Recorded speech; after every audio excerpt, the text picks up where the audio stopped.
これでわかるミレイ。ジョン・エバレット・ミレイ。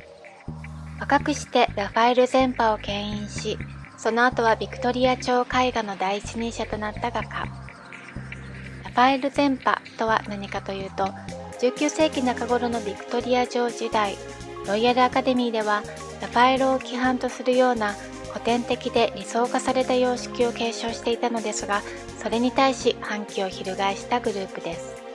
アカデミーで学んでいたダンテ・ガブリエル・ロセッティ、ウィリアム・ホルマン・ハント、そしてミレイで立ち上げました。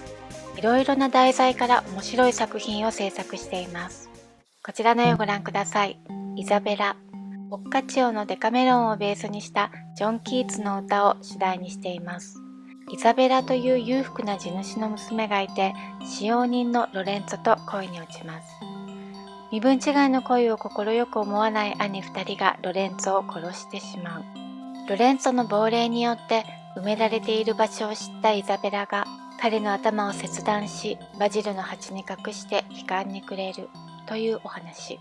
兄たちはワイングラス越しに凝視したり、怒りに任せ犬を蹴飛ばしたりしています。ちなみにミレイはよく親しい人をモデルに描いていたそうです。こちらはダンテ・ガブリエル・ロセッティ。ロレンツォはそのロセッティの弟マイケル。こちらがミレイのお父さんで、イザベラはミレイの兄の妻メアリーだそうです。こちらに TRB とあります。これはラファエル前派の略語で、絵にこっそり入れてあります。さて、どんな人だったのか、ミレイの生涯を覗いてみましょう。1829年、サウサンプトンで生まれる。早くから素描の才能を認められ、優れた教育を受けるために家族でロンドンに移り、ヘンリー・サスが開いていた画塾に入学し、正式に絵を学び始めました。2年後には11歳でロイヤルアカデミー附属の美術学校への入学を許可されました。これは史上最年少だったそうです。そして16歳でこちら、ペルーのインカ王を捕まえるピサロを描いています。優秀なのがわかりますね。1848年、ラファエル前派を結成。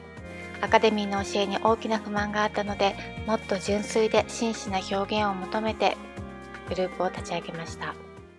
1852年、オフィーリア作成。ミレイといえばオフィーリアと言われるぐらい有名な作品。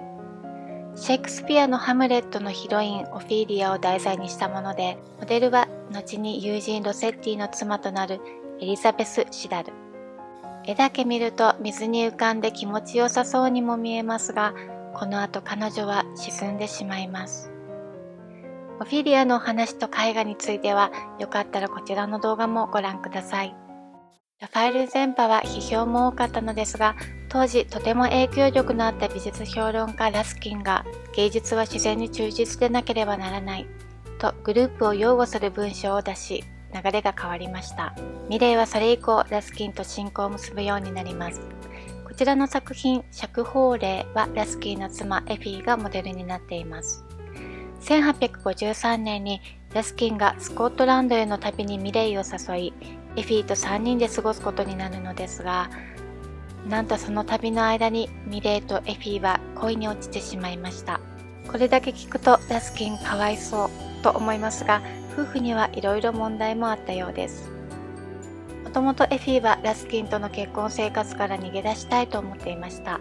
なぜならラスキンは結婚後冷たくなってしまい、また姑の干渉もひどく、エフィーは疲れ切ってしまっていました。エフィー12歳の時にラスキンから童話を贈られ、19歳の時に結婚しています。ですが初夜を迎える時、エフィーの体を見てラスキンは思い描いていたものとは違うと嫌悪感を抱いたそうです。それが何だったかはラスキンは言及していないのですが、おそらく体毛ではないかと言われています。絵画で体毛はないことが多いので。1854年にラスキンとの肉体関係が成立していなかったことを理由に、婚姻の無効が裁判所で認められました。翌年、ミレイとエフィーは結婚。後に8人の子供を設けます。当時、女性が男性を捨てるということは珍しく、批判が多かったそうです。ビククトリア女王もしばらく謁見しなかったとか。ちなみにラスキンはその後、10歳の少女に恋をしてプロポーズをしたそうです。その子の母親が不安になり、エフィーにいろいろ質問していたとか。エフィーはラスキンにとっては大人すぎたのかもしれませんね。さて、ラファエル全派を結成したミレイですが、写実主義の要素を取り入れて、新しい形態へ発展させていきました。そして、本来は反抗していた対象であったはずのロイヤルアカデミーの準会員になります。この時ロセッティは妹クリスティーナに宛てた手紙でこう言っています。ミレイが昨夜ロイヤルアカデミーの準会員に選ばれたそうだ。かくして今や円卓の騎士は完全に瓦解した。円卓の騎士とはアーサー王伝説に出てくる話ですが、ラファエル全派もよく取り上げる題材でもあり、騎士たちに自分たちのグループの友情を重ねています。1863年、ロイヤルアカデミーに初めての説教を出品してアカデミー正会員として選出されます。こちらの作品、とっても可愛らしいですね。ちょっと緊張して頑張って牧師さんのお話を聞いている様子。こちらの2度目の説教では、睡魔に負けてしまった子供らしい姿を描いています。1896年67歳でこの世を去る。こちらの絵をご覧ください。ユグノー教徒。正式なタイトルは長いです。サンバルテルミーの日にカトリックの印をつけて危険を回避することを拒むユグノー教徒。ユグノーというのはプロテスタントのことです。ユグノーであることを隠さなくてはいけない危ない状況で、恋人の身を案じてカトリックの印をつけようとする女性、そして信仰のために死ぬ覚悟をし、彼女をなだめる男性。二人の愛しく思う気持ちが伝わってくる切ない作品ですね。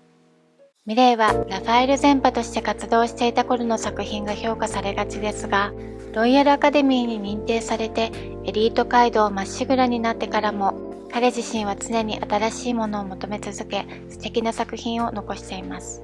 では最後にミレイの他の作品を見ながらお別れいたしましょう。ご視聴ありがとうございました。